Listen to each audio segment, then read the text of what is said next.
an oxpecker.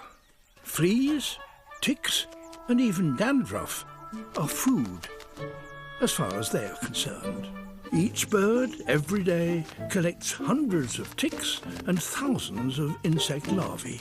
But some oxpeckers go for rather riskier meals.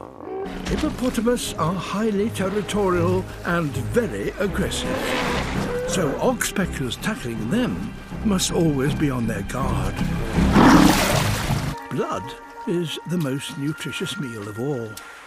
And an oxpecker, once it's found an open wound, will stay alongside it, no matter how much that irritates its host. The reward? An endless supply of food, whatever the conditions.